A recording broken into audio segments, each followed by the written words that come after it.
이 성경에는 많은 인물들이 나오잖아요.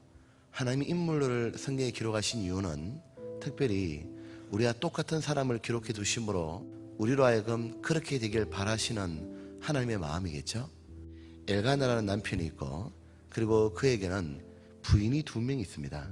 이 사람이 아마 처음에 결혼을 했는데 그 첫째 부인의 이름이 한나라고 불리는데 이 여인과 살아봤는데 자식을 얻지 못하니까 이 사람이 자기 아내를 사랑하지만 자식 놓지 못하면 처벌 얻으라고 주변에 압력도 주어지고 그 자식을 대를 잇고 싶기 때문에 어쩔 수 없이 아마 또 한 명의 여인을 취한 것 같습니다.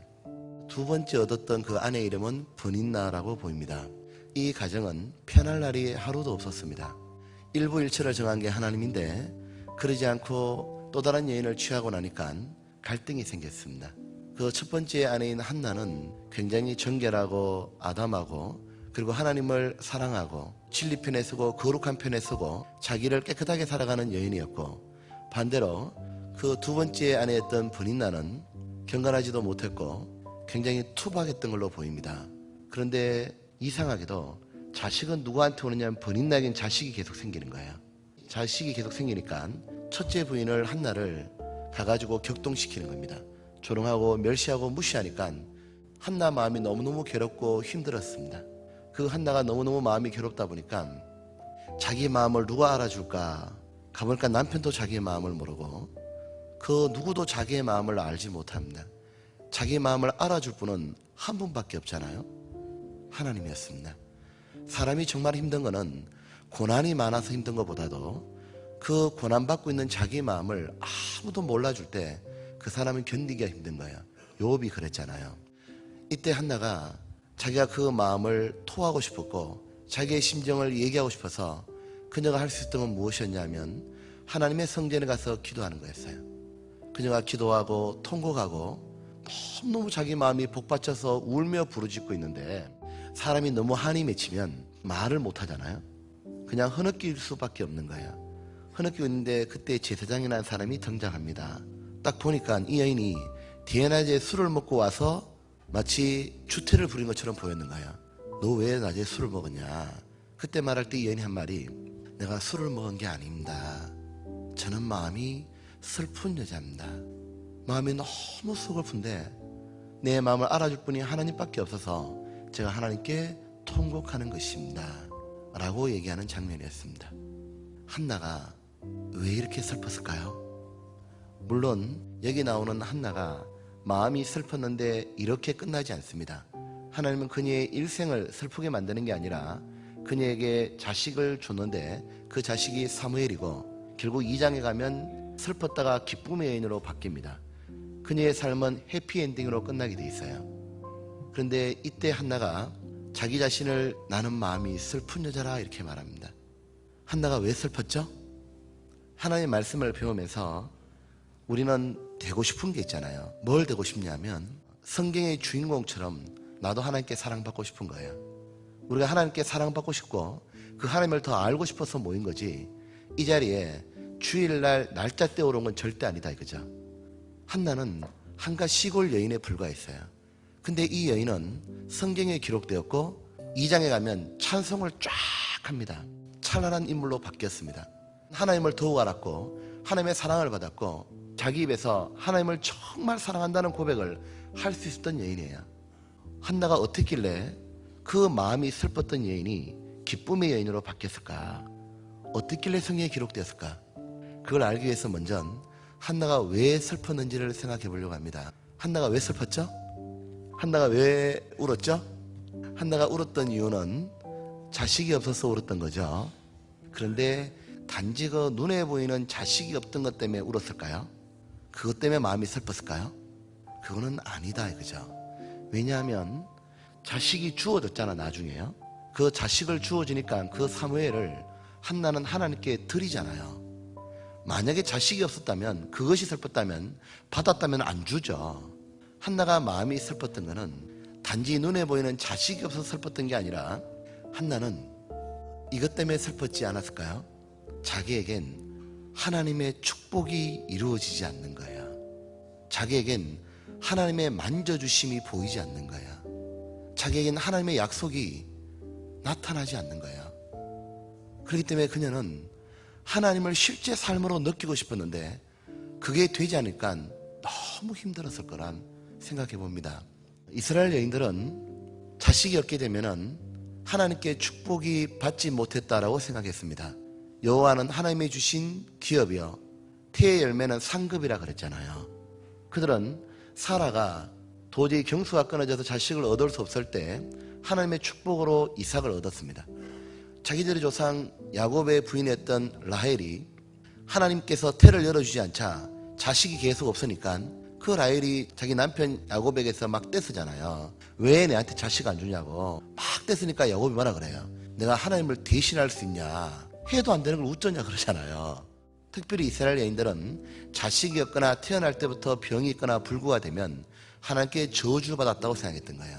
그러니까 번인나가 무엇이라 와서 놀려댔겠어요? 하나님은 너를 축복 안 하는 거다.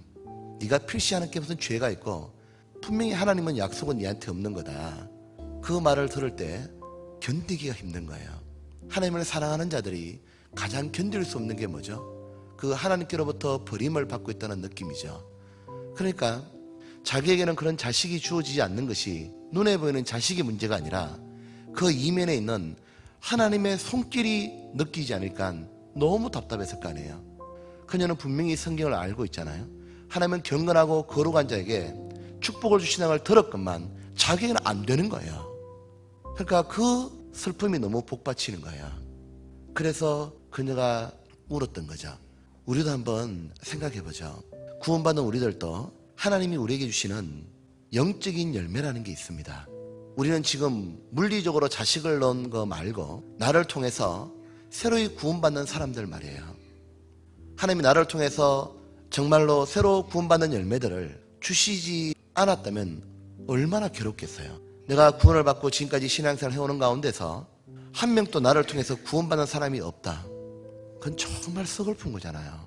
하나님은 말씀하시기를 30배, 60배, 100배의 열매가 맺는다 그랬고 주 예수를 믿어라. 그러면 너와 내 집이 구원을 얻는다고 말했는데 하나님 왜 나에겐 그런 축복이 안 주어집니까? 라는 그 슬픔이 깊게 배어나와야 됩니다. 주로 말미암은 그 슬픔이 심령에서부터 올라오는 그 사람은 주로 말미암은 기쁨을 분명히 맛볼 수가 있는 거예요. 한나가 이 슬픔이 얼마나 크냐 하면 하나님께 축복을 받고 싶어서 그녀는 기도합니다. 10절에 한나가 마음이 괴로워서 여호와께 기도하고 기도로 다가갔지만 안 되자 그녀는 바뀝니다. 뭘로 했죠? 통곡하고 울부짖어도 안 되자 그녀가 11절에 바뀝니다. 어떻게 바뀌죠? 서원하여 가로되. 그녀는 서원까지로 가요. 보십시오. 이 여인이 그 하나님의 축복을 얼마나 바라고 있느냐 하면 그녀는 삶의 태도를 바꿔요. 그녀가 안 되기 때문에 기도하다가 안 되니까 자기 마음을 통곡하다가 안 되니까 그녀는 아예 삶의 태도를 딱 바꿉니다. 하나님 자식 주시면 이 자식 제가 하나님께 돌려드리겠습니다. 진정으로 제가 하나님 영광만 위해 살아가겠습니다. 이렇게 바뀌잖아요. 우리는 가만히 보면 이 여인이 왜 이렇게 바뀌었을까? 한나는 하나님에 대한 축복을 희망하고 있는 게 아니기 때문에 그래요. 이 여인은 갈망하는 거예요. 희망이라고 말하는 것은 이런 거죠. 어릴 때 보면 장래희망 뭐냐고 묻잖아요. 그럼 장래희망을 적으면 뭐 적습니다. 근데 나중에 보면 그대로 된 사람 거의 없어요. 왜 그렇죠? 희망은 되면 좋고 안 되면 그만이고 신앙은 그런 게 아니라는 거죠. 희망이 아니라 갈망으로 가야 돼요. 갈망은 되지 않으면 죽을 것 같은 거예요. 그렇기 때문에 태도가 바뀌는 거예요. 이 목이 마르는 갈증은 그거는 물을 마셔도 되고 안 마셔도 되는 그런 선택사항이 아니에요. 안 마시면 죽을 것 같아. 그럼 냇가를 발견하면 냇가는 수돗물이 아니잖아요. 그래도 내려가서 마셔요. 왜요? 안 마시면 죽을 것 같아요. 물은 목마르면 채워지지 않으면 죽어요. 한나가 하나님께 축복받았던 첫 번째 비결이 무엇이냐면 그녀는 하나님을 갈망하는 여인이었어요. 하나님의 축복이 보지 못하고도 그냥 괜찮다 그렇게 머무는 여인이 아니었어요. 하나님의 약속이 자기한테 이루어지기를 너무너무 원했어요. 언제나 갈망하게 되면 삶의 태도가 바뀝니다. 우리의 신앙이 왜 안 바뀌죠? 우리의 신앙이 구원받고 난 다음에도 정말 왜 안 바뀔까요? 왜 내게 영적인 열매들이 안 나타날까요? 신앙이 그냥 액세서리 아니면 희망인 거예요. 정말 우리는 갈망해야 됩니다. 이 갈망하게 되면 내 삶의 태도가 바뀌는 것뿐만 아니라 두 번째는 하나님의 관심을 사로잡아요. 하나님이 사람에게 관심을 갖지 않으면 그는 희망이 없어요. 사람이 하나님께 관심 대상이 딱 되기 시작하면 그는 하나님의 만져주심이 있고 그는 분명히 하나님의 작품으로 걸작으로 바뀌기 시작합니다. 하나님의 관심이 내려오는 것은 두 가지가 있죠. 하나는 겸손한 자는 하나님의 관심을 붙잡습니다. 그래서 물은 내 말을 듣고 두려워 떠는 자를 권고하려니와 하나님은 자신을 낮추고 진지하게 삶을 생각하는 자에게 하나님의 관심이 내려가고 또 하나는 누구냐면 전심으로 나를 찾고 찾으면 나를 만나리라. 하나님에 대해서 전심으로 만나기 원하는 사람, 하나님이 머리에 있지 않고 눈으로 보기 원하는 사람, 하나님의 축복을 정말 받기를 바라는 사람에게 하나님은 지나가는 법이 없다 이거죠. 만나준다 이거죠. 그리고 그 바라던 갈망을 하나님은 채워줍니다. 그런 말미암아 그는 얻어지는 게 무엇이냐면 자기 마음의 부흥이 되는 거예요. 심령에서 속에서부터 뭐가 올라오냐면 기쁨과 하나님께 대한 감사함과 하나님에 대해서 진정한 사랑이 올라오는 거죠. 예수님이 이렇게 공생하실 때 보면 삭개오를 기억합니다. 세리였고 특징은 키가 작은 거죠. 그리고 뚱뚱했던 것 같아요. 왜냐하면 비리를 많이 취해서 먹어서 그런 것 같아요. 이 삭개오가 예수님을 만나고 예수님이 삭개오 집에 들어가는 축복이 임하잖아요. 그리고 삭개오는 완전히 새 사람이 됩니다. 그렇게 되는 비결이 뭐였죠? 삭개오의 갈망이에요. 삭개오가 맨날 자기가 금전장부만 이렇게 뒤져보고 다른 사람의 돈을 띄어 먹어보고 그래봤지만 자기의 진정으로 영혼의 만족이 없었잖아요. 양심에는 늘 죄가 생각이 나고 자기의 문제를 풀고 싶은데 어느 날 삭개오가 소문을 듣기 시작했을 거예요. 메시아가 왔다는 소문을, 구주가 왔다는 소문을 들었는데 그 소문을 들었는데 마침 예수님께서 그 삭개오의 마을로 지나가신다 그런 겁니다. 그때 삭개오가 뛰어나가 봤는데 보니까 다가갈 수가 없어요. 예수님을 너무 보고 싶고 너무 만나고 싶은데 갈 수가 없었던 이유는 그는 키가 작았고 이미 군중은 다 꽉 메우고 있었어요. 가지 못하자 삭개오가 어떻게 했냐면 안 되나 보다 포기하지 않았습니다. 왜냐하면 그는 예수님 만나는 게 희망이 아니에요. 그는 만나지 않으면 죽을 것 같은 거예요. 너무너무 자기 문제를 해결하고 싶었어요. 그래서 그는 어떻게 했냐면 뽕나무 위로 올라가서 삶의 태도를 바꾼 겁니다. 올라가서 뭐냐면 삭개오는 예수님을 쳐다봤습니다. 그 쳐다보는 삭개오의 눈길을 예수님은 외면하지 않았어요. 그리고 삭개오가 눈을 마주치면서 삭개오야 내려오너라. 내가 오늘 너희 집에 유하리라. 그리고 그는 변했습니다. 소경거지 바디메오를 보시죠. 이 거지 바디메오가 태어날 때부터 소경이었고 자기 인생은 살아봤자 거지입니다. 앞으로 더 살아봐야 희망이 보이지 않아요. 오직 희망은 뭐냐면 하나님 나라요. 억울한 출생에 불공평하게 태어난 자기의 불우한 환경이었습니다. 이 모든 걸 유일하게 바꿀 수 있는 것은 뭐냐면 영원한 하나님 나라입니다. 그 하나님 나라를 가져온 분이 누구냐면 메시아인 예수님이에요. 이 소경거지 바디메오가 예수님이 오셨단 말 들었고 송의 눈을 띄워준다는 말을 들었어요. 그때 예수님이 지나간다는 얘기를 들었습니다. 그때 이 소경거지 바디메오가 소리 지르기 시작하잖아요. 다윗의 자손 예수여 나를 불쌍히 여겨달라고. 제자들이 그 말을 듣고 바디메오에게 조용해라 그러잖아요. 시끄럽다고 조용해라 할 때 포기하잖아요. 주변 사람이 말리는 게 중요한 게 아니에요. 그 부끄러움이고 뭐고 다 팽개칩니다. 다윗의 자손 예수여 저를 좀 불쌍히 여겨달라고.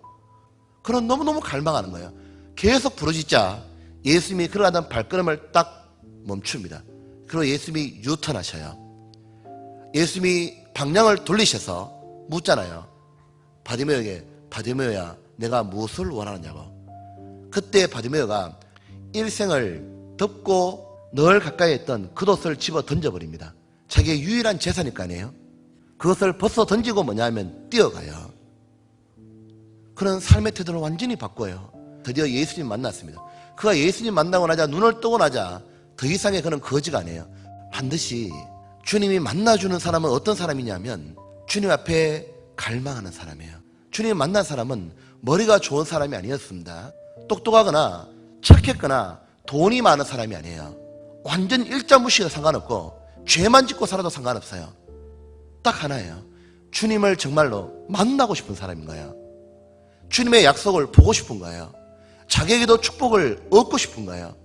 그 갈망하는 사람은 놀랍게도 삶의 태도가 변합니다. 그리고 주님을 만나고 그는 더욱 주님을 사랑하게 되는 거잖아요. 여기에 보면 혹시 자신이 구원받지 못한 분이 여기 있다면 왜 구원받지 못할까? 한번 돌아보시면 정말로 구원받기를 갈망하지 않아요. 구원을 해주면 좋고 안 해주면 어쩔 수 없는 거다. 그런 식의 희망 가지고는 구원이 안 되죠.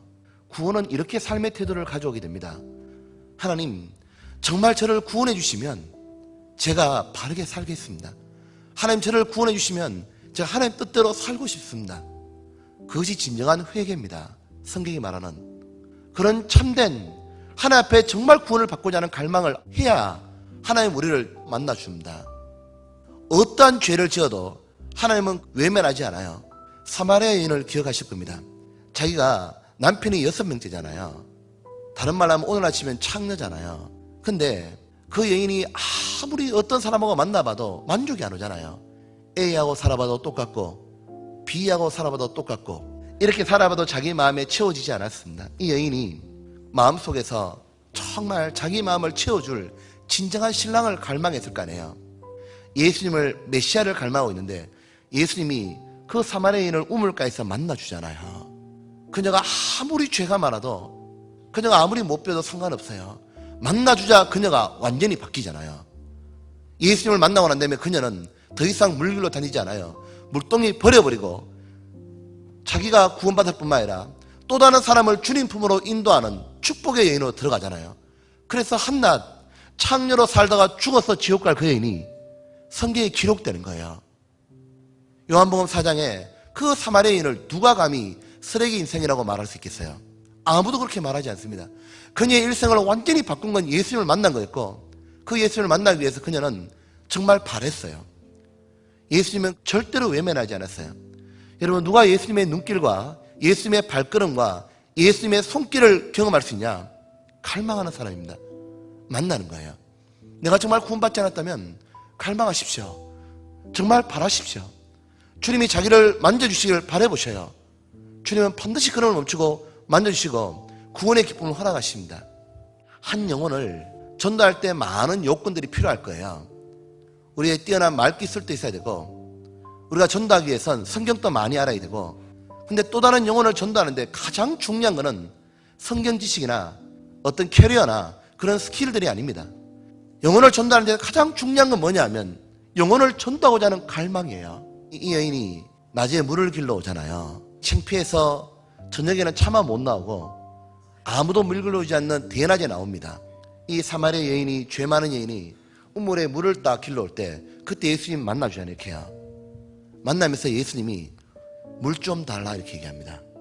그때 이 여인이 물을 안 주잖아요. 안 주면서 하는 말이 뭐냐면 사마리아 사람하고 유대인하고는 원수잖아요.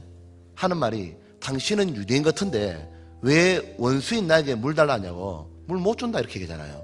그리고 매몰차게 쫙 얘기하는데 예수님이 부드럽게 대화해 주면서 물 달라 말씀하시는데 이 여인이 끝까지 물을 안 줘요. 그리고 예수님이 오히려 그 여인에게 구원해주고 생수이신 예수님을 전개해 주잖아요.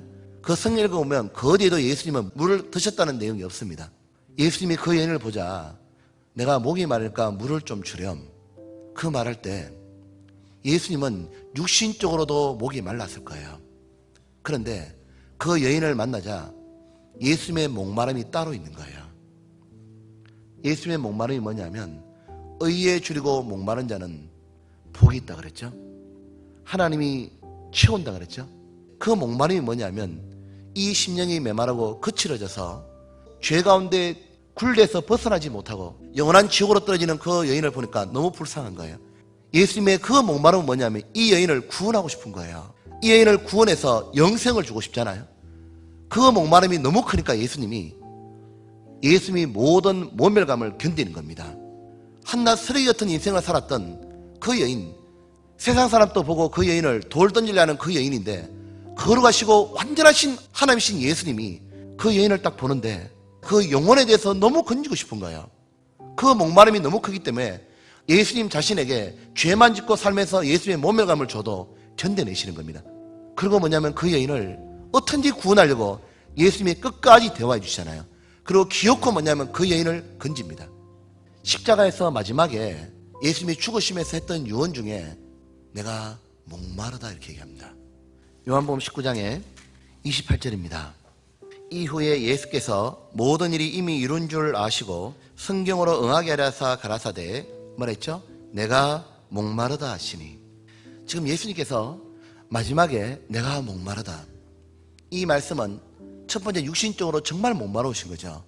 왜냐하면 탈수가 된 거죠. 피를 너무 많이 흘리시고 물을 흘리셨기 때문에 너무너무 목에서 뭐냐면 갈증 오니까 너무 심하니까 혀가 입전층에 달라붙었다 돼 있잖아요. 목이 정말 너무 마르는데 예수님이 육신적으로 목이 이렇게 말랐던 이유가 뭐냐면 영적으로 더 목말랐기 때문입니다. 예수님이 영적으로 하나님의 뜻을 이루어드리고 싶고 우리를 너무 구원하고 싶기 때문에 그 목마름이 너무 컸기 때문에 그 목마름을 채우고 싶었기 때문에 그것이 너무 갈망되어서 육신적으로 목이 타들어가는 것은 문제를 삼지 않았던 겁니다. 그 육신적으로 목이 탔지만은 기어코 뭐냐면 기쁨의 승리를 하신 겁니다. 예수님이 말씀하시기를 다 이루었다. 예수님의 영혼은 영원히 만족하신 거예요. 이사야 53장 11절입니다. 가라사대 그가 자기 영혼에 수고한 것을 보고 만족히 여길 것이라. 나의 어려운 종인 자기 지식으로 많은 사람을 어렵게 하며 또 그들의 죄악을 친히 담당하리라. 우리도 마찬가지잖아요. 우리가 비록 내가 육신적으로 한 영혼을 전도하기 위해서는 힘들고 지치고 목마름이 있습니다. 하지만 내가 영원히 더욱 그 영혼을 전도하자는 갈망이 있잖아요. 정말 이 영혼을 전도해서 정말 구원시키고 싶어. 그 갈망이 크면 육신의 어려움은 넘어갑니다. 기어코 뭐죠? 그 영혼을 얻게 되므로 나중에는 영육이 편해지는 거예요.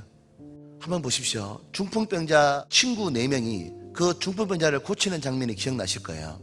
예수님이 마을에 들어오셨는데 예수님은 어떤 병도 다 고치시는 얘기를 들었습니다.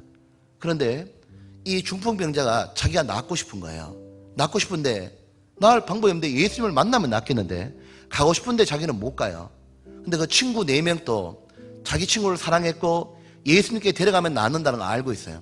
데려가고 싶은데 이 침상을 들고 가는데 보니까 이미 인산인해를 이룬 겁니다. 들어가려니까 집에 군중이 너무 많이 몰려있으니까 못 들어가요. 그때 이 친구 4명이 어떻게 하죠? 야, 친구야 안 되나 보다. 우리 포기하자. 어? 다음에 또 기회가 있을 거야. 그건 희망이죠. 이 친구 4명이 어떻게 하느냐 하면은 그걸 보고서 기다리라고. 들고는 어떻게 했냐면 정문으로 못 들어가니까 지붕 위로 올라가잖아요. 지붕 위로 올라가서 지붕을 뜯어가지고 달아내렸습니다. 그때 한번 장면을 생각해 볼까요? 예수님이 이렇게 한참 막 설교도 하시고 막 병도 고치는데 갑자기 뭐가 위에서 하나 내려와. 보니까 내려오는데 사람이요. 위에 딱 쳐다보니까 4명이서 줄 달아서 내리고 있어요. 이렇게. 그리고 와서 그 중풍병자가 예수님의 눈길을 딱 봤습니다. 예수님이 그렇게 온 중풍병자를 안 고쳐주면 성경을 다시 써야 된다 이거죠. 그렇게 자기를 갈망해서 뜯어서 내려서 오는 그걸 딱 보잖아요. 예수님이 뭐라 그래요? 중풍병만 고친 게 아닙니다. 소자야, 네 죄사함을 얻었다 그랬습니다. 중풍병만 고치는 게 아니라 영원한 죄까지 사했잖아요. 그리고 그 친구 4명을 보고 믿음이 크도다 그랬습니다. 우리는 보면 그 친구 4명이 했던 건 딱 하나예요. 자기 친구를 너무 살리고 싶은 거예요. 왜? 예수님 만나면 되거든요. 그러니까 어떻게든지 데려가고 싶은 거예요. 그는 환경의 앞에서 주저앉지 않았어요. 우리 또 한 사람이 성경에 보면 나옵니다.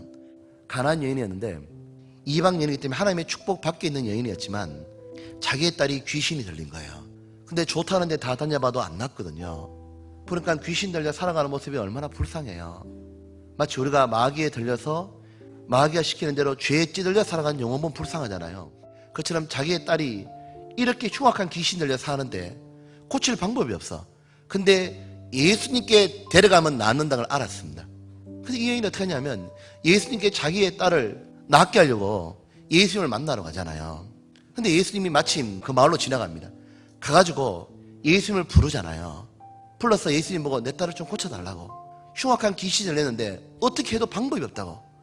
제 딸을 고쳐달라고 이 말할 때 예수님의 그녀에 대한 첫 번째 대답은 뭐냐면 무관심입니다.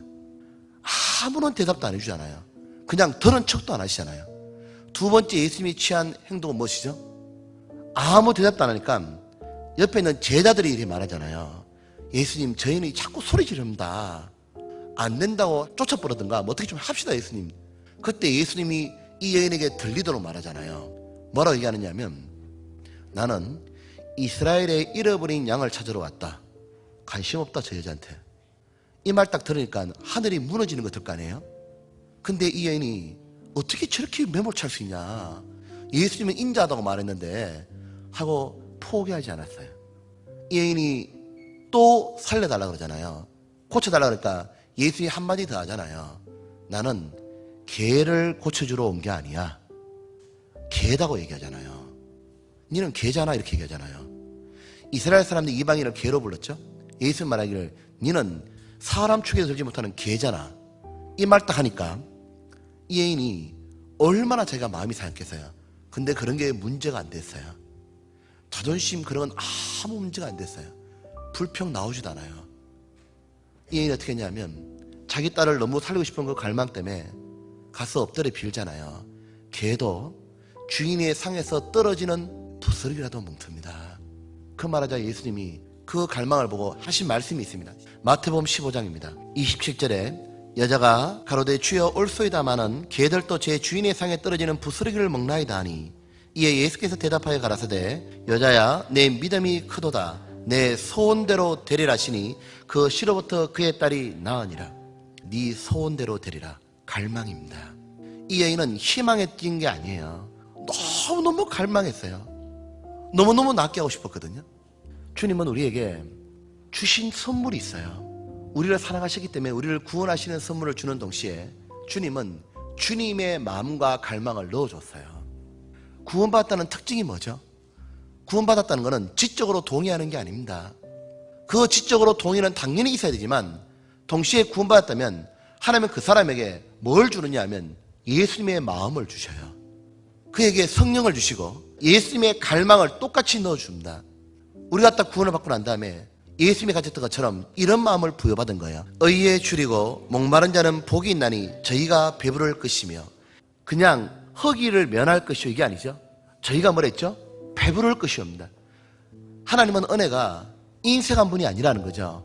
은혜가 풍성하신 하나님은 그 말씀처럼 하나님은 단지 배고팠냐 허기 면해줄게 이게 아니에요. 배부를 것이요 그랬습니다. 누구가 배부르냐 하면은 조건이 있어요. 똑똑하거나 요런껏 신앙생활하는 자나 아니면은 돈 많은 사람 말한 게 아니에요. 못 배도 상관없고 다 상관없지만 의에 줄이고 목마른 자가 그랬습니다. 하나님 뜻을 이루고 싶고 다른 영혼을 정말 건지고 싶은 그 마음 말이에요. 그 갈망이 있는 자에겐 하나님은 해준다 말한 거예요. 그 갈망하게 되면 태도가 바뀌는 거예요. 자기가 할 수 없기 때문에 하나님을 의지하고 의지하는 자가 순종의 삶을 살아가려고 그럴 거고 그 가운데 뭐죠? 자기 자신이 다른 영혼 건지려고 갈망하는 거예요. 이 의에 줄이고 목마른 자 대표가 사도 바울이잖아요. 사도 바울은 자기 자신이 그렇게 똑똑하고 뛰어난 사람이었지만 모든 사람의 종이 되었다 그랬습니다.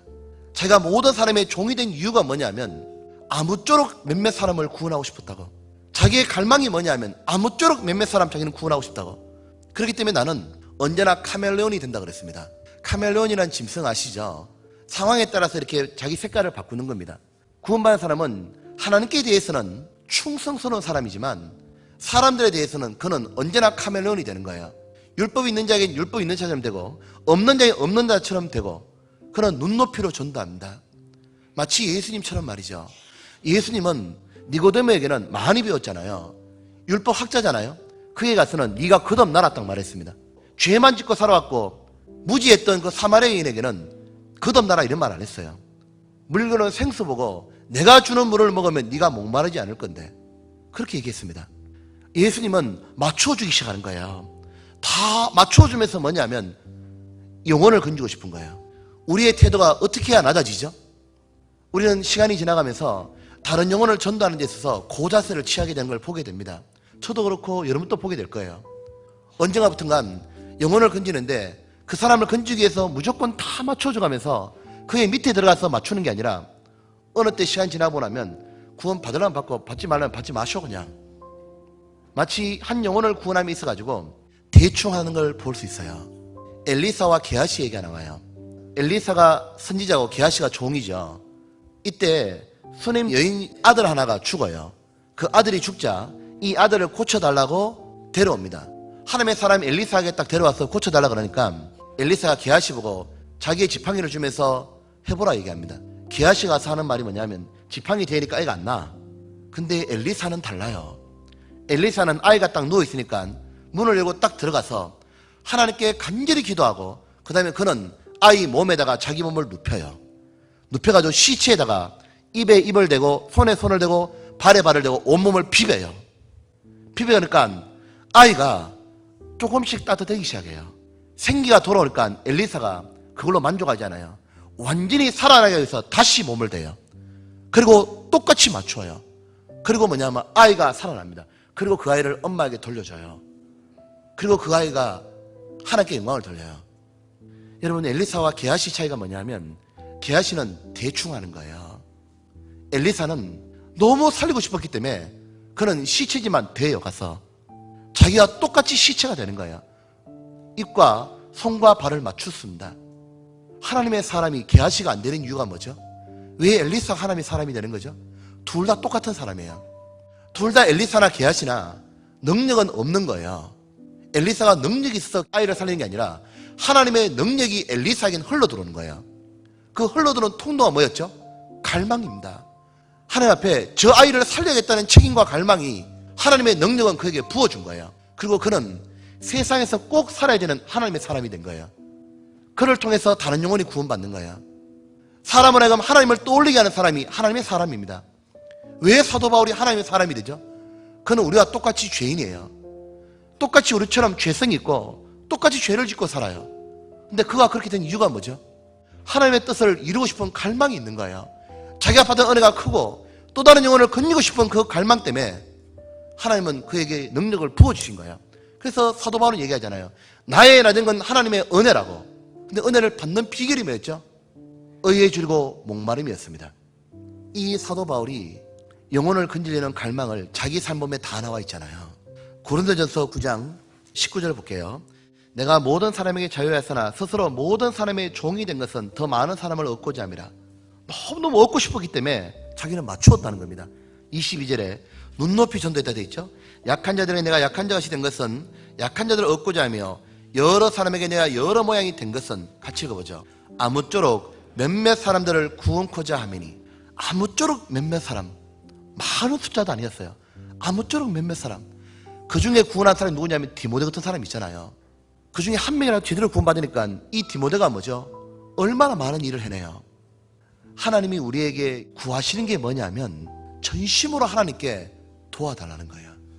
그 갈망이에요. 우리 역다에 그 잘 알잖아요. 전심으로 하나님이 온 땅을 두루 감찰하사 자기를 향하여 전심을 향하는 자에게 능력을 베푸시는 자가 있잖아요. 그 하나님의 능력은 무엇이냐면 갈망입니다. 그래서 하나님의 능력이 있는 사람이 되는 거잖아요. 우리는 한 영혼을 전담에 있어서 그 영혼에 대한 갈망이 더 필요하다고 생각합니다. 그리고 우리는 또 무엇을 갈망하느냐 하면 구원받고 나면 주님을 닮기를 너무 갈망합니다. 근데 닮아도 그만이요, 안 닮아도 그만이요. 그의 신앙이 변하지 않아요. 제가 수양이 때 상담해보고 이런 분을 봤습니다. 본인은 죄 사해진 거 확실히 믿는데요. 영혼이 구원받은 거 진짜 확실하대. 근데 자기는 아직 주님 뜻대로 신앙생활하고 싶은 마음이 없다고. 그는 구원의 뜻을 잘 모르는 것 같아요. 구원이라고 말한 것은 우리 영혼의 구원만 말하는 게 아닙니다. 우리 영혼만 그냥 구원받고 끝나는 게 아니라 주님이 우리를 구원하신 목적이 뭐죠? 영원한 죄사함뿐만 아니라 죄의 굴레에서 벗어나게 살게 해주고 싶은 거예요. 생활의 구원 말입니다. 늘 죄에 매여가지고 맨날 죄의 굴레에 살고 죄의 습관대로 살고 인이 박혀가지고 맨날 욕하고 세상 것 쫓고 내 세상 거 허덕거리고 오직 세상에서 뭐 해보려고 그러고 그렇게밖에 살지 못했던 삶은 뭘 줬습니까? 우리한테 아무런 기쁨과 즐거움을 주지 못합니다. 인생이 진정한 기쁨과 만족과 즐거움은 어디냐면 주님을 위해 살아갈 때예요. 주님은 우리를 그렇게 살아가게 해주시려고 우리를 구원한 겁니다. 예수님을 닮아가게 해주려고. 예수님이 그 길을 걸으시면서 기쁨을 느꼈잖아요. 그걸 살게 해주려고 오직 주의 사랑에 매여 내 영 기뻐 찬양합니다. 정말 찬양하고 노래하고 살아라고. 그러려고 하려면 주의 사랑에 매이도록 했구만 여전히 죄에 매여서 살아가는 것, 그건 우리는 벗어나야 되잖아요. 어떻게 벗어나죠? 그렇게 살기를 갈망하면 돼요. 우리가 진짜 변화되기 바라지 않아요? 우리 얼마만큼 바라죠? 내가 정말 하나님을 의지하고 순종하는 것이 그런 사람이 돼도 되고 안 돼도 그만인가요? 아니면 정말 되길 바랍니까? 진짜 되길 바랍니다. 내가 돼도 그만이고 안 돼도 그만이고 백날 지내보십시오. 안 바뀌지. 우리는 그렇게 하려고 구원받은 게 아니에요. 그렇게 살아라고 예수님이 십자가에 피를 흘려가며 살을 쪼개준 게 아니에요. 우린 야곱 보면 되게 희망을 느끼잖아요. 야곱은 이름 자체가 간사하다는 뜻이잖아요. 야곱은 자기의 죄성 중에서 잔머리 있잖아요. 잔머리가. 우리도 보면 다 보면 자기네 약점이 다 다르잖아요. 어떤 분은 돈에 되게 약한 분이 있거든요. 어떤 분은 이성에 되게 약한 분이 있고 어떤 분은 특별히 남들 앞에 나서려는 그런 게 되게 약한 분이 있잖아요. 자기 그것 때문에 되게 괴롭잖아요. 야곱은 가지고 있는 약점이 뭐냐면 항상 하나님을 의지하지 않고 어떻게 하죠? 일단 잔머리를 쫙 풀고 장자 명분을 팥죽 한 그릇 주고 팔아가지고 속에서 얻고 난 다음에 그날부로 도망가잖아. 이렇게 그 외삼촌 집에 가서 라반하고 살았잖아. 외삼촌이 계속 속이고 임금을 깎고 뭐 준다 해도 안 주고 라반하고 20년을 같이 살잖아요. 살면서 깨달은 게 뭐죠? 야곱이 이거 깨달았을 것 같아. 내보다 더한 놈도 있네. 징그럽다 정말. 나는 저렇게 살지 말자 뭐 그랬을 거 아니에요. 그리고 저렇게 간사하게 사는 게 얼마나 치사하고 저거 진짜 아니다 저거. 그러면서 야곱이 나는 저래 안 산다. 그 20년 가운데 야곱이 깎였다 이거죠. 깎이면서 자기도 마음을 돌이키고 변화가 됐을 거 아니에요. 그런데 야곱이 결정적인 문제가 닥치니까 또 안 돼. 외삼촌 집에서 나와가지고 고향으로 돌아가야겠는데 그게 뭐냐면은 형 에서가 마중 나온다 그러잖아요. 그럼 마중이 아니라 축의로 나온다는 거잖아요. 그때 야곱이 또 어떡하죠? 일단 또 잔머리 한번 굴리잖아요. 그래서 잔머리 쫙 굴리는데 자기가 제일 사랑하는 라헬과 요셉은 뒤로 제끼고 별로 좀 덜 사랑하는 사람들 앞에 쭉 먼저 이렇게, 그리고 물건도 가져가고 뭐 소도 가져가고 뭐 짐승 쫙 가져가서 에세에게 바쳐보라고 먼저 이렇게 두 대로 나눠가지고 이쪽이 멸망당하면 자기는 틸라 그랬잖아요. 이렇게요. 그렇게 했는데 가만 생각하니까 도저히 잔머리 굴려도 이건 아닌 것 같아. 그때 마침 그 야곱 강에서 하나님의 천사가 오잖아요. 하나님의 사자가. 야곱이 딱 보니까 이제는 알잖아요.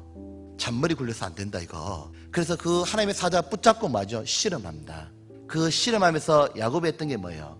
씨름할 때 하나님의 사자가 놔라 그러잖아요. 나 이제 가야 된다니까 이제 그만하자 놔라 하니까 끝까지 이렇게 바지 붙잡고 늘어지잖아요. 진짜 안 놓을 거냐? 그때 야곱이 뭐라해요? 축복하지 않으면 절대 안 놓습니다. 정말. 그러니까 애따 이러면 때려버리잖아. 그냥요. 때릴 때 환도뼈가 부러지지만 그는 뭐죠? 하나님의 축복을 받아냅니다. 그래서 그의 이름이 이스라엘이잖아요. 하나님과 겨루 이겼잖아요. 뭘 겨루 이긴 겁니까?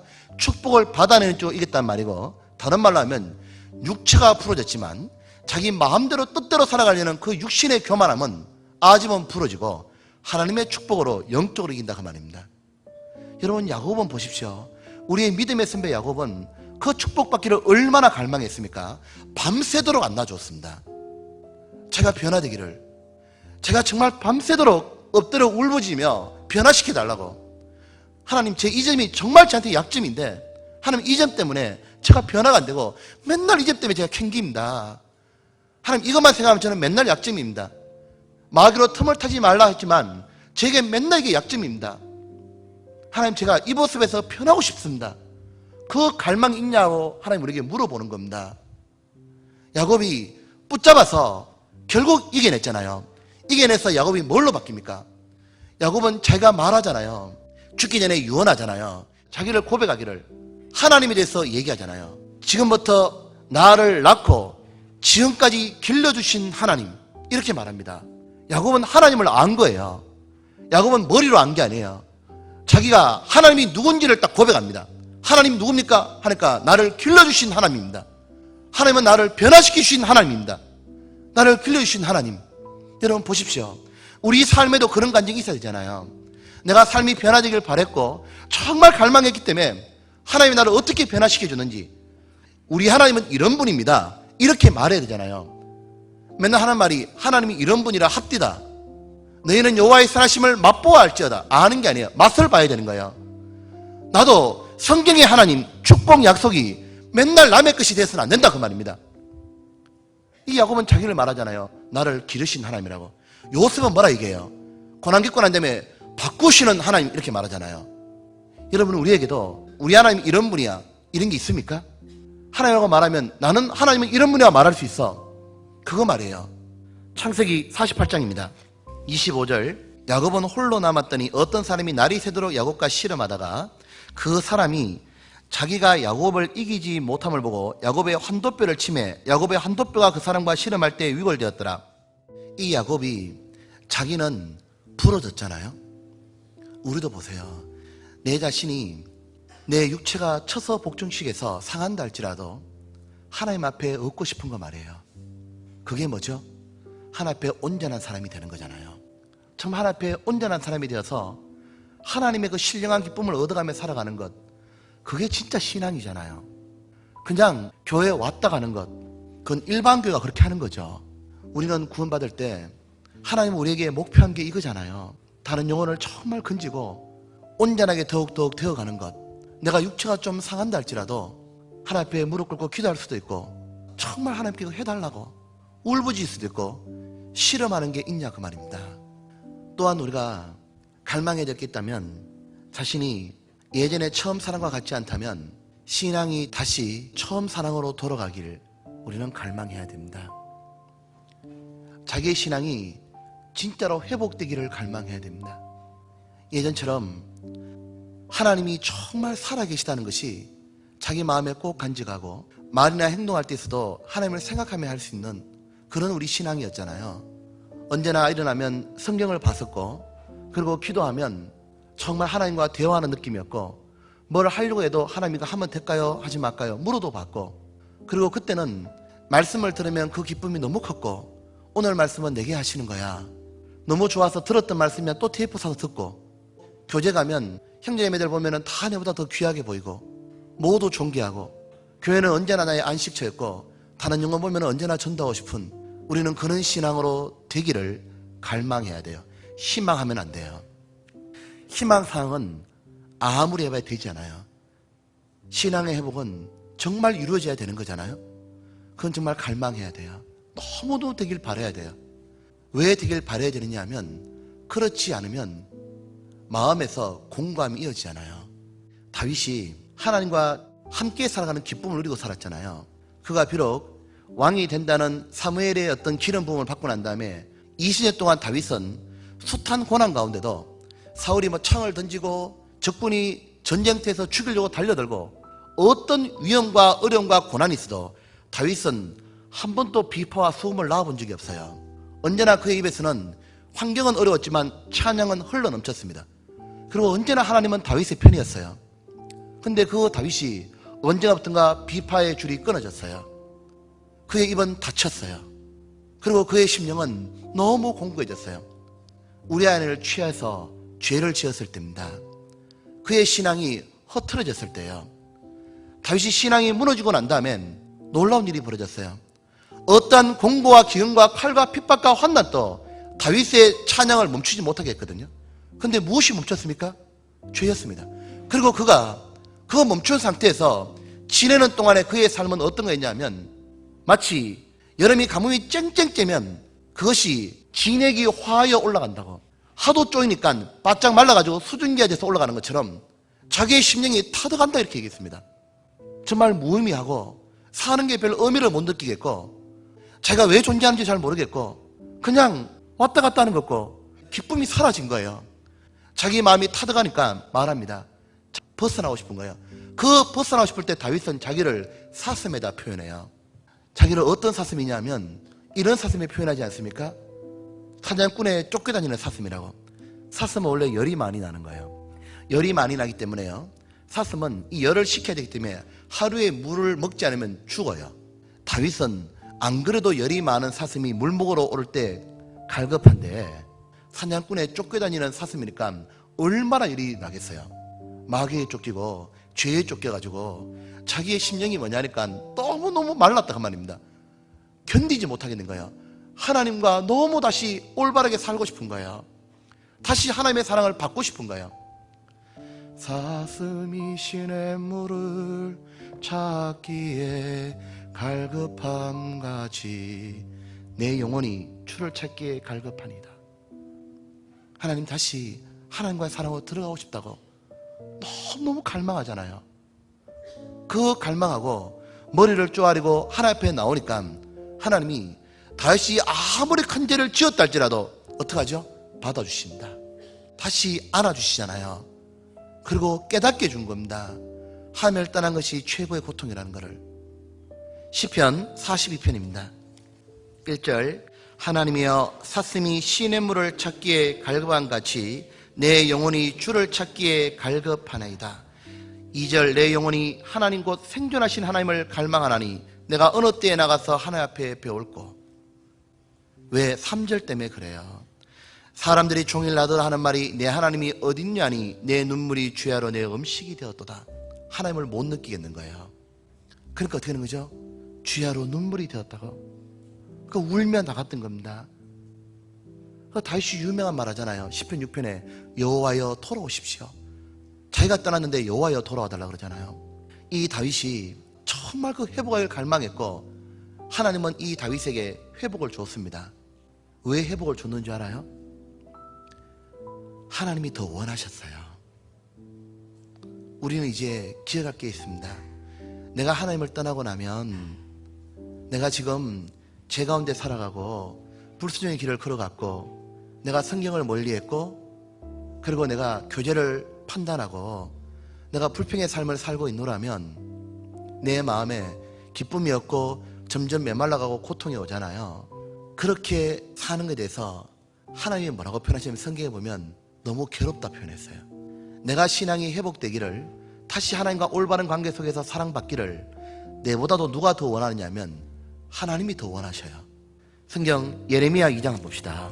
1절에 여호와의 말씀이 내게 임하니라 이르시되 가서 예루살렘 거민의 귀에 외쳐 말할지니라 여호와께 같이 말씀하시기를 내 소년 때의 우위와 내 결혼 때의 사랑 곧 씨 뿌리지 못하는 땅 광야에서 어떻게 나를 쫓았음을 내가 너를 위하여 기억하노라. 하나님이 더 기억한다는 거예요. 하나님이 뭘 더 기억하느냐 하면 네 소년 때의 우위, 내 결혼 때의 사랑, 조건 없는 우정과 그리고 처음에 그 사랑 말이에요. 주님이시라면 뭐든지 해드리고 싶었고 그 마음들, 그리고 그때 주님 또 우리에게 한량없이 사랑을 부어줬고 다른 거 전혀 눈에 들어오지 않았던, 다른 데 마음을 한 번도 줘보지 않았던, 나는 주를 배반할 수 없고 우정을 내가 깰 수 없고 내가 그 사랑을 넘어서 외도할 수 없고 그런 말들 말이죠. 정말 주에 대한 그 우정과 사랑, 그때 주님은 한없이 우리에게 다 줬습니다. 그때는 마치 이렇지 않던가요? 하나님이 정말로 나를 너무 사랑한다는 걸 느끼는 거예요. 말씀도 나를 위한 말씀이고 내 기도는 응답을 그냥 해주시고 너무 기뻤잖아요. 그 사랑을 하나님이 더 기억하는 거예요. 그렇게 다시 돌아오고 싶은 거예요. 하나님이 그걸 해주고 싶은데 왜 안 되느냐 하면 우리가 그렇게 갈망 안 하는 거예요. 우리가 그렇게 갈망하지 않고 여전히 계속적으로 하나님을 떠난 삶을 살아갈 때 하나님이 이렇게 말합니다. 18절 제가 한번 읽을게요. 내가 시올의 물을 마시려고 애국길에 있으면 어쩜이며 또 그 하수를 마시려고 아수르길에 있으면 어쩜이뇨. 왜 생수인 하나님을 버리고 세상 것을 붙잡고 살아가느냐. 그러면 19절이다. 내 악이 너를 징계하겠고 내 폐역이 너를 책할 것이라. 그런즉 내 하나님 여호와를 버림과 내 속에 나를 경외함이 없는 것이 악이요 고통인 줄 알라. 주 만군의 여호와의 말이니라. 이렇게 살아가면 마음속에 뭐죠? 계속 뭐가 온다는 거죠? 고통이 있다고. 우리는 이거잖아요. 언제 가장 큰 기쁨을 느끼죠? 하나님을 내가 생각할 때예요. 주님을 내가 생각해드릴 때가 그렇게 기쁘잖아요. 구원받은 사람이 주님이 왜 이렇게 기쁜 삶을 사시겠어요? 우리를 자나깨나 생각하시기 때문에 그런 거예요. 왜요? 사랑은 줄 때 기쁜 거예요. 주님은 왜 영원토록 기쁘실까요? 성부 하나님이 왜 영원토록 기쁘냐? 성자 하나님을 영원토록 생각하는 거예요. 성자 하나님이 왜 영원토록 기쁘냐? 성부 하나님을 영원토록 생각하는 겁니다. 왜 예수님이 영원토록 기쁘시냐? 자나깨나 우리 생각하시는 거예요. 우리가 주님을 생각할 때면 어떤 일을 하려 해도 주님 이거 하면 좋아하시겠다. 그 마음을 가지고 주님을 위해서 딱 해드리려고 하면 마음에 뭐부터 오느냐? 기쁨부터 올라와요. 그래야 안 그래요? 그렇습니다. 주님이 내게 그 기쁨을 주시고 있다는 증거잖아요. 내가 반대로 주님 아랑곳 않고 내 마음대로 계속 살아요. 거기에 오는 기쁨은 뭐냐 하면 일의 성취나 잠깐의 즐거움이 있겠지만 하나님은 그걸 즐거움이라 말하지 않고 쾌락이라고 말했습니다. 우리에게 잠시의 죄악의 낙이 아니라 영원한 즐거움 있잖아요. 내가 주님을 생각하고 바뀌는 거예요. 그때 다윗이 어떻게 바뀌었냐면 에베소서의 교회에 말하기를 처음 행위를 가지라. 처음 사랑을 가지기 위해서는 처음 행위를 가지라 그랬잖아요. 다윗이 그가 하나님을 만났을 때 처음 행위가 뭐였냐면 그는 새벽을 자기가 깨웠어요. 다시 주님을 진심으로 생각하고 처음 시간을 주님과 보내고 싶었기 때문에 새벽을 일어나서 하나님의 말씀으로 시작했습니다. 그리고 다시 그는 기도하기 시작했어요. 말씀에 대한 태도가 완전히 바뀌었습니다. 왜냐하면 갈망했거든요. 다시 주님하고 너무너무 회복되고 싶었기 때문에 회복되는 언제나 첫걸음은 뭐냐면 말씀에 대한 태도입니다. 내가 말씀을 정말 전심으로 들어야겠다. 내가 오늘 주님이 내게 해주시는 말씀 내가 그거 듣고 내가 정말 그거 지켜야겠다. 지키려고 내가 몸부림 해봐야지. 내가 정말 들어야지. 너무너무 듣고 싶었기 때문에 나는 말씀 시간에 좋은 건 있을 수 없는 거다. 그랬을 거 아니에요. 그리고 전날 밤에 일찍 잘 거예요. 그리고 자기가 컨디션을 좋게 하기 위해서 노력하고 말씀을 잘 듣기 위해서 무엇인가 준비하지 않겠습니까? 다윗이 그렇게 바뀐 거예요. 시편 119편입니다.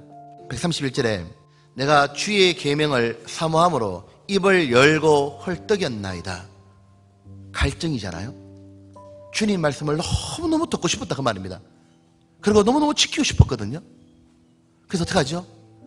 자기가 정말 주님께 회복되고 싶으면 제일 먼저 취할 게 뭐예요? 진짜로 말씀 듣는 태도가 바뀌어야 돼요. 정말 듣고 적고 그리고 애우고. 우린 처음에 그랬잖아요. 언젠가부터가 그렇게 안 하는 거예요. 다시 주님 앞에 정말 그런 어떤 말씀에 대한 진지함이 필요합니다. 그리고 여기 147절입니다. 내가 새벽 전에 부르짖으며 주의 말씀을 바라싸우며 주의 말씀을 묵상하려고 내 눈이 야경이 있기 전에 깨었나이다. 처음 시작을 말씀으로 열었습니다. 하나님 제게 말씀해 주십시오. 그리고 그는 자기가 하나님께 얘기하기 시작했어요. 그게 기도죠. 147절에 내가 새벽 전에 부르짖으며, 이건 간절한 기도를 말하는 겁니다. 기도하며가 아니고 부르짖는다 그랬죠. 오늘 하나님이 내게 말씀해 주신 걸 듣고 난 다음에 그렇게 살게 해달라고 간절히 부르짖고 제가 기도할 수 있는 내용을 기도하고 그리고 살았습니다. 그러자 하나님은 다윗을 회복시켜 준 거예요. 시편 130편입니다. 여기에 6절 보십시오. 파수꾼이 아침을 기다림보다 내 영혼이 주를 더 기다리나니 참으로 파수꾼의 아침을 기다림보다 더하도다. 내가 정말 신앙 회복되길 갈망한다면 모든 것 제껴놓고 뭘 해야 되는 거죠? 아침에 하나님과 하자는 시간을 가져야겠다. 왜 이 말하죠? 7절 때문에 그래요. 다윗은 제가 해봤거든. 이스라엘아 여호와를 바랄지어다. 여호와께는 인자심과 풍성한 구속이 있음이로다. 저가 이스라엘 그 모든 자에게 구속하시로다. 자기가 해보고 나고 말하는 겁니다.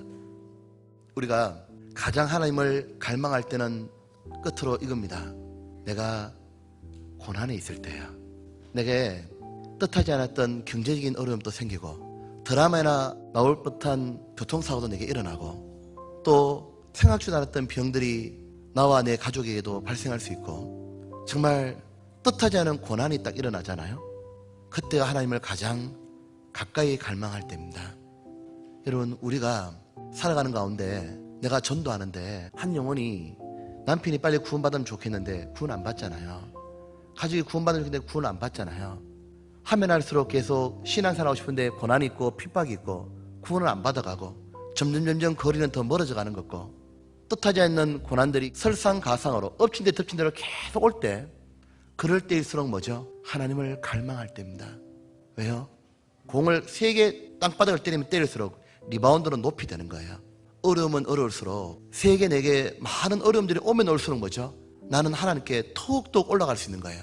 시편 27편 8절 너희는 내 얼굴을 찾으라 하실 때에 내 마음이 주께 말하되 여호와여 내가 주의 얼굴을 찾으리다 하였나이다. 7절 여호와여 내가 소리로 부르짖을 때 들으시고 또한 나를 국력이사 응답하소서. 여호와께서 내게 얼굴을 찾으라. 왜 이 말했냐면 찾을 일이 생긴다 그 말이잖아요. 그 일이 생길 때마다 할 게 뭐죠? 주여 도와주십시오. 그 얼굴을 찾으라고, 주님께 더욱더 갈망하라고. 우리는 기억할 게 있습니다. 한나, 이 사무엘상 1장에 한나가 자기를 표현하기를 뭐라고 표현했죠? 나는 마음이 슬픈 여자라고. 우리에게 어떻게 마음이 슬픈 게 있어요? 내게 지금 어떤 슬픔이 배어나오고 있죠? 어떤 형태의 슬픔이든 간에 하나님은 얘기하십니다. 언제나 삶의 태도가 변하는 축복과 언제나 축복이 오기 전에 최초의 시작점은 슬픈 마음에서 비롯되는 거라고. 슬픈 마음에서 시작했던 이 하나님의 첫걸음이 나중에 한나에게 해피엔딩으로 마치는 걸 볼 수 있습니다. 사무엘상 2장입니다 1절에 한나가 기도하여 가로되 내 마음이 슬프다 안 그랬죠? 여호와를 인하여 즐거워하며 내 뿔이 여호와를 인하여 높아졌으며 내 입이 내 원수를 향하여 크게 열렸으니 이는 내가 주의 구원을 인하여 뭐죠? 기뻐함이니이다. 한나가 나중에 속으로 울었던 게 아니에요. 대놓고 뭐죠? 하나님께 찬양했습니다. 그리고 무사람들에게 말해주고 있습니다. 하나님을 기뻐하자고. 왜 그렇죠? 그녀는 자식을 얻었어요. 정확하게 말하면 자식을 얻은 게 아니라 하나님의 뭐죠? 축복을 받았어요. 약속 이루는 걸 겪었거든요. 그거 겪는데 자기가 받았던 것이 가장 큰 건 사무엘 받은 것도 아니고 하나님의 축복을 본 것도 아니에요. 더 큰 게 뭐냐면 하나님이 누군지를 깨달은 거예요. 그렇기 때문에 한나는 자기가 하나님이 누군지를 3절부터 쫙 말하는 겁니다. 그리고 한나가 받은 게 뭐예요? 그는 자기가 사무엘을 바칠 수 있는 믿음도 준비된 거예요. 하나님의 축복은 거기서 끝나지 않았어요. 사무엘을 이스라엘의 영적 지도자로 세웠어요. 버닌나가 자식을 쭉 쳐다볼 때하고 한나가 사무엘을 볼 때하고 둘의 눈빛은 완전히 달라질 거예요. 속 쓰이는 자식이 아무리 많으면 뭔 소리냐 그 말입니다. 정말 사무엘을 볼 때마다 얼마나 뿌듯했겠어요. 그리고 하나님은 사무엘을 드리니까 거기에다가 자식을 5명을 또 보너스 또 줬잖아요. 한나의 축복은 끝없이 계속 내려왔습니다. 그리고 그녀는 성경에 기록됐어요. 그녀의 이름을 본따서 사람들 이름을 많이 지어요. 이 모든 축복이 받기 전에 시작점 어디였냐면 슬픈 마음에서 비롯된 거예요. 내게 어떤 슬픔이 지금 있는지 모르지만 구원받지 못해서 슬픈지, 하계수양에 데려갔는데 구원 못 받고 돌아온 것 때문에 슬픈지, 아니면 경제적으로 어려운지, 누구에도 말 못할 그 슬픔이 있다면 우리는 기억할 필요가 있습니다. 그 내 슬픔을 오직 아시는 분은 하나님이시여, 내 슬픔을 달랠 분도 하나님이시여. 그 슬픔이 있을 때 또한 기억합니다. 하나님의 축복이 시작되는 점이었구나. 나사로가 죽었다는, 오빠를 잃었다는 슬픔이 마르다와 마리아에게 밀려왔을 때 그때가 바로 하나님의 축복의 시작점이었습니다. 예수님이 가셔서 살렸잖아요. 그것처럼 주저앉으면 안 돼요. 정말 하나님의 즐거움의 시작점이구나. 그리고 그때 우리는 갈망토록 만드는 거예요. 내가 안 되기 때문에 이 순간 하나님께 기도하자. 그리고 안 되면 통곡하자. 그리고 안 되면 내 삶의 틀을 바꿔보자. 하나님 그 갈망을 주시고 우리 삶을 변화시키고 기어코 우리가 바라던 것 이상으로 하나님 우리에게 축복을 허락하실 겁니다. 우리의 신앙이 갈망이 되었으면 좋겠습니다.